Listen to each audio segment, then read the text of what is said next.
Hi Andy. Hello Ian. How are you doing? I'm doing good, I think. So, we're meeting this morning to talk a little bit about EFT. I'm hoping that you'll be able to tell us a bit about that, something about yourself and how you work. Okay. Do you want to start off just by telling us a little bit about yourself? Yeah.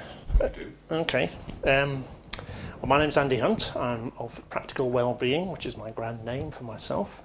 I do work with people who give themselves a hard time and get in their own way, basically.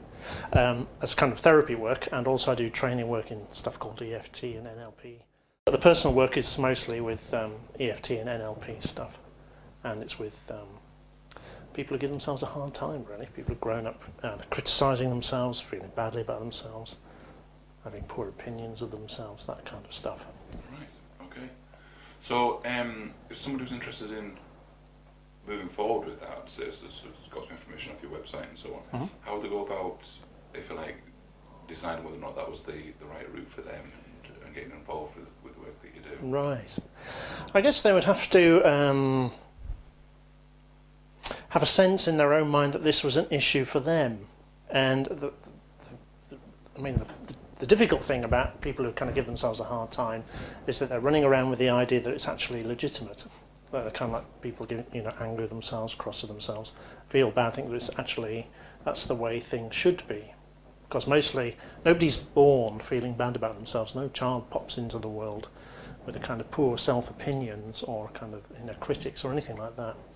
So that's stuff that we've learned, and along the way learning it, we've also learned it's actually right and proper that we should give ourselves a hard time or have strong inner critics, that kind of stuff. So it's very unpleasant, but it's also very familiar. So it kind of seems like this is the way things should be. So I guess the first part of deciding to come and work to me is deciding that you've had enough, really, of beating yourself up or giving yourself a good hiding internally, or having ideas, kind of thoughts that go around in your head, things like, I'm not good enough, or there's something wrong with me, or I hate myself, that kind of stuff. Then that would be a clue that maybe they could do something to change, or something about it that would change that. So that's the kind of the issue that I kind of principally work with, but those things turn up all over the place. So in all kinds of other kind of issues, people who've having difficult relationship things, or kind of struggling with weight, or all sorts of things like that. These kind of things appear all over the place in all parts of our kind of experience. So, though I don't do work specifically with things like weight or relationship issues, the quality of people giving themselves a hard time, or doing themselves down, or having lots of shame or guilt, that kind of thing, that turns up in those things quite a lot. So it might be that that side of things is kind of appropriate for me, and the other side of things is for other folks to deal with. Right, okay. What might people be experiencing in their lives, either about themselves or in relationships or wherever, where they might say, I need to find out a little bit more about you, if it can help? It could. Well, this is not specifically EFT. I mean, although I do EFT, but that's certainly one of the things that I use, and also NLP stuff. The kind of things that I do are a blend of those things and some stuff of my own. Right. So I'm not your standard EFT practitioner. I think I'm your standard NLP practitioner either. So the kind of the work that I do is being kind of developed by me for this specific purpose. Right. EFT practitioners on a whole are very generalist. We'll do all sorts of everything with everybody. I do kind of specific things with people who have these kind of things. So how would people know that they were the right people for me? Yeah. I guess they'd find themselves either thinking or saying to themselves things like, I'm not good enough, or have a voice in their head that continually berates them, you stupid idiot, how could you have been so stupid? God, you're a waste of... So that kind of very harsh inner critic. Beliefs that start with I am and then end with something that is not very helpful. Like, I am lazy, I am not good enough, I am a bad person, I am wicked. It's my fault. It's my fault. There's kind of stuff about them. Yeah. So it's like not the negative stuff. Exactly. So it's not the stuff not necessarily that there's something wrong with the world or what's going on. It's kind of like it's something to do with them. Yes. There's something wrong with them. Yes. Yes. So it's kind of like it's more than the situation. So it's kind of like that they're at fault. There's something about them that causes all this stuff to happen. And that's a feeling that people have got rather than an actuality, if you like. Oh yeah, for sure. Yeah. It's kind of, well, stuff they've learnt. Yes. You know, because no child is born thinking, God, I'm a waste of space, or I'm a bad person, or there's something wrong with me. That's something that you learn. Sure. Or so taught. Having identified that, having got a sense of, if you like, that negativity, that weight, if you like, what do you, I don't know if it's possible for you to say a little bit about how you would then work with somebody who was coming to you with those features? Well, if somebody's coming to me, the first thing that, first that they approach me is I arrange a kind of a free kind of pre-therapy session, basically, which is kind of almost like an interview. They get to interview me as a therapist, I get to interview them as a client. Right. Because it's really important, it seems really important to me anyway, that I work with people who can get the best out of what I do, for their sake and for my sake. So it's a kind of chance to check me out, find out what I'm like, for me to check them out, what they're like. And to do something that's quite important for them is to find out what's this current situation, what's the predicament they find themselves in, kind of like what's brought them, because it's a big thing to choose to do something like this. And so there's usually a kind of a story to tell or some sort of circumstance that has got that ball rolling for them. So it's a chance for them to tell me what's going on, for me to kind of to help unpack that a little bit. So kind of finding out in a bit more detail what the problems are, what the situation is that they're in, how they are with that, how they'd like things to be different. It's very easy when you're stuck in an unpleasant state to become completely focused on how things are bad or how things are terrible, but have no view of as where to go next or where they'd want to be. So it's kind of becomes a sort of almost like trapped in the problem bubble, if you like the problem becomes a bubble that they're stuck in with no view of where to go or how they'd like things to be different. So it's a way of kind of finding out where are they now, where would they like to be, how they like things to be different, which kind of gives a direction to the therapy almost. It's kind of, okay, so if we have these outcomes, or if we get this, this and this, then we'll know what we've done has worked. I'm even getting the sense that that people may want to get a sense of how things might be different, but just the fact that things can be different. Yeah. That they don't know. They've been used to living in this field of negativity. Yeah, absolutely. Perhaps they don't know anything different. And what you can do is you can challenge that to some degree and open up a different opportunity for them. Or at least there's a possibility that things could be different. And because negative stuff is so sticky for us, we kind of get completely fused with it almost. So it's kind of wandering around in this stuff affecting us, but not actually being able to kind of step out of it for a moment to see where things could be different. So this first session, even if it turns out that they're not the right person for me and I'm not the right person for them, that it wouldn't be the appropriate thing and I'd have to send them elsewhere, at least they get from that a sense of where they're at and where they could be. So if nothing else happens, that certainly happens.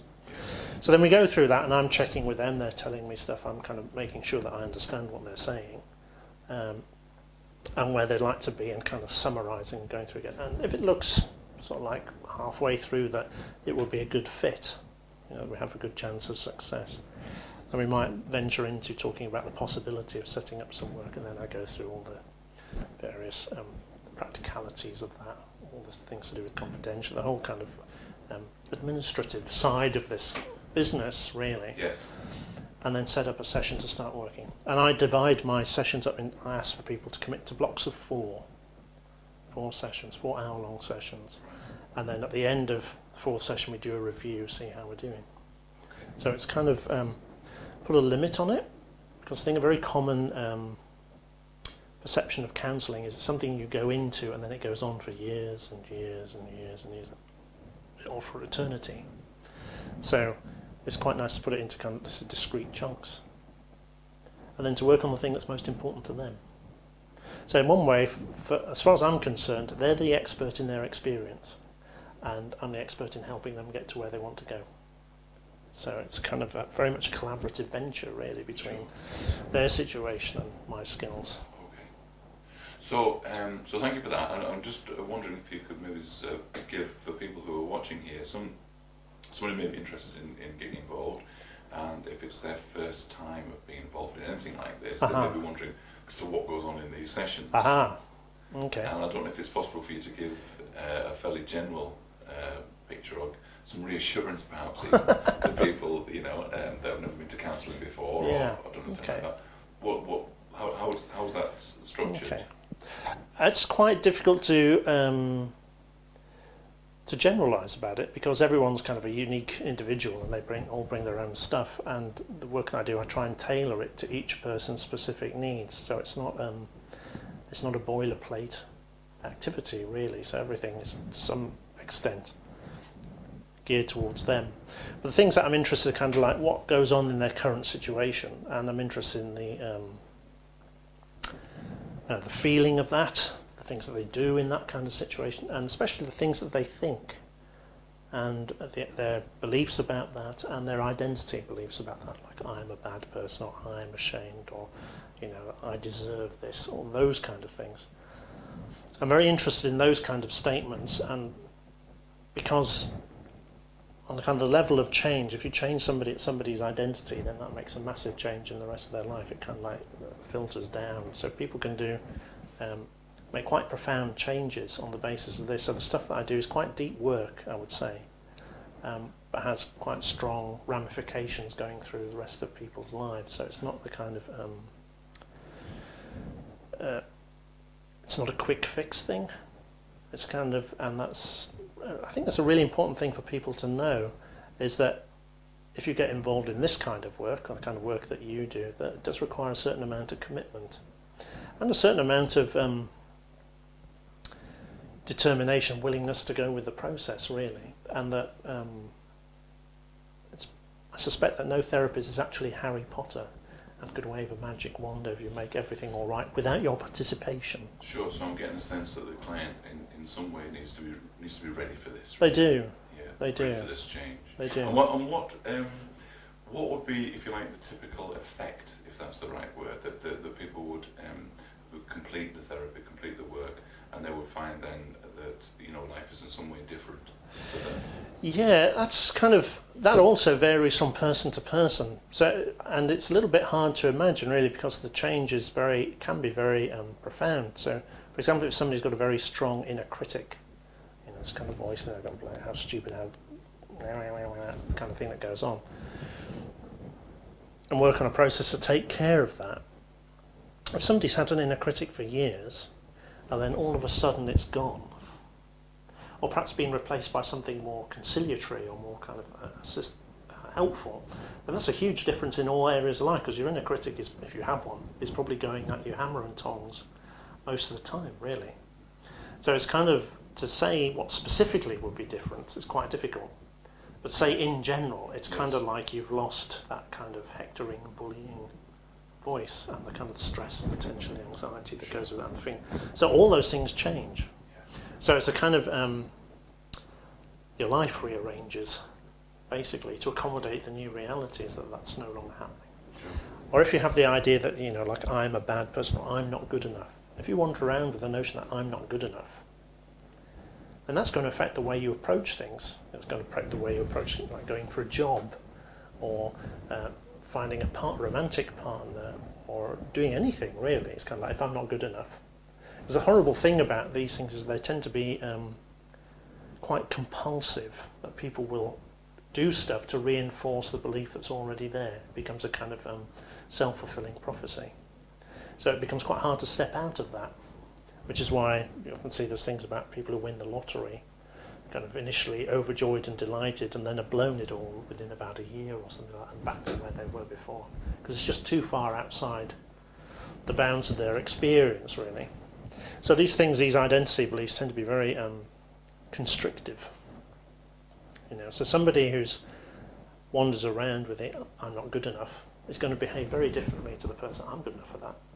It's a very different kind of worldview, really, and will change the way that you act, and the way that you think, and the way that you feel, and what you expect, and the whole thing will be quite different. Yeah. So it's almost like a reorientation. It is, yeah.